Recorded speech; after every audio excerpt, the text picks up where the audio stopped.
Hi, I'm Rubina Siddiqui, and my presentation is on the future of artificial intelligence and its effects on requirement engineering. So, artificial intelligence is based off of machine learning, focusing on the use of data and algorithms to imitate the way that humans learn, gradually improving its accuracy. So, in essence, it's a computer problem solving for you. Requirement engineering is widely used in software engineering field to denote the systematic handling of requirements, which expresses the needs and constraints placed on the software product that contributes to the solution of some real world problems. So, requirement engineering is development that a software is built to specifications, and product management is responsible for collecting and specifying requirements as input for the development teams. And you have stakeholders and organizational standards and regulations and domain information, and it needs to all go through the process of requirement engineering to equal out to the agreed requirements, system specifications, and the system models. The challenges of requirement engineering and AI are the elements of requirement engineering and how they're related to AI technologies. And here, the engineering activities. So we have elicitation, analysis, specifications, validations, management, and documentation. So we have data, modeling, and systems in the picture. And for elicitation, the availability of large data sets require analysis to upgrades. Analysts have imbalanced data sets. Specification is data labeling and it's costly. Validation is data critical analysis and various data dependencies. And management is experimental management. And then you have documentation on top of all of that. So this all equals to aiming to minimize the prediction errors when they are many data points and when there are alternatives and to see if there are any. That's how you would use AI. Some other areas affected in terms of AI are instability, underutilization, and difficulty seeing the full story using an AI system to problem solve for you. So this can be anything from dead codes or issues with configurations.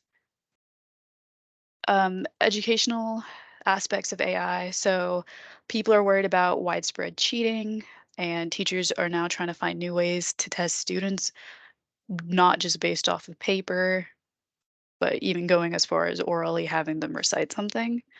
And the teachers now have a new stance of we can't ignore it, so we need to use it somehow where the students know how to learn it and how to use it. So one teacher named Darren Hicks mentioned, I tell students if catch a whiff of AI in their essays, I'm going to throw out their essays and give them an impromptu oral exam on the spot, with the hope that that's enough to make them say, well, I better understand what I'm putting in that essay and have a basis of what I know. So in terms of media and AI, we have the ability to write scripts with Chat GPT. This was just like a little screenshot that I did, just asking for an outline of a comedy short film, and it gives me a whole act one, act two, act three. It gives me protagonists, names, even what they do, just small things, even fidgeting goes into the scripts that the AI can create. So we are now leaving creativity to an AI. We also have movies and books that can all now be written in seconds. For customer service, we have a customer service chat box that uses artificial intelligence, machine learning, and natural languages understanding to mimic human speech. Businesses have been steadily adopting bots and incorporating them into their service models to answer customer questions and automate routine tasks. So, in this case, the AI is programmed to respond to customers' queries, requests, and stimulate a human conversation by using natural language processing. They even go as far as taking breaks to like where a natural pause would be to breathe. That's AI can do that too. As for threats, we have privacy issues, for-profit programming, legal issues, um, and we don't really know where the threats lie with having humans rely completely on an AI. So this picture shows like you can have hijacking, eavesdropping, unintentional issues, outages are a big one, and legally we are not seeing the effects yet, but I'm sure in a couple years we will. Um, so uses in AI. So healthcare, doctors have utilized it to find diseases quicker. It's easier for like a computer to find out like based off of like an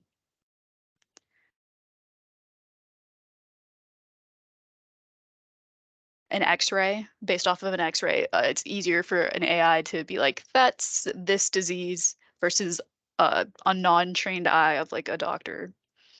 Um, and eventually this will trickle down and everyone could feel healthier and feel better. So educationally, people are now using AI to detect plagiarism, and you can actually use it to digitize books. Um, there's also virtual assistants like Siri and Alexa that use AI. And then we have virtual workers in fast food. If I'm sure everyone's been to a fast food restaurant, even McDonald's, they now have big screens where it just automatically you say what you want and it confirms it and gives you a total based off of that.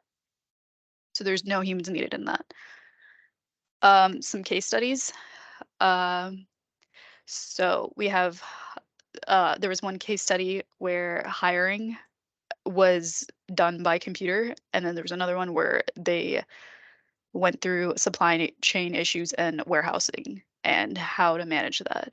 So for the hiring one, we got the computer goes through applicants, finds the ones that match the job description completely. So in essence, it's less time wasted on interviewing the wrong people. And for the supply chain issues, um, they're going to warehouses, adding algorithms and optimizations in warehouses to improve quality and quantity controls. And also, you can use drones. That's how they're using drones to send and ship deliver your packages. So, the future of engineering. In a study called Requirement Engineering for Artificial Intelligence Systems, a systematic mapping study, it concludes that the most popular aspects of a requirement engineer and AI are self driving cars and robotics. So, that's like what they're using it for right now, what they're mostly using it for. Um, So a lot of people think the consequences will outweigh it, the AI. People do think we will get dumber, and a lot of researchers think that used correctly, it can only enhance us and throw us into a whole new world of what we can't imagine. So new jobs. In a statement released by the White House, the research concludes that that it is impossible to know what jobs would come from the technological advances of AI because the jobs in the 1940s versus now are not even close to what we have now. So they have an estimated more than 60% of the US employment in 2018 was found in job titles that did not exist in 1940s. In conclusion, requirement engineering and AI allows for more checks and balances, easier solutions. It allows people to analyze issues quicker and focus on specific requirements and detect inconsistencies and requirements. And that's why we're excited.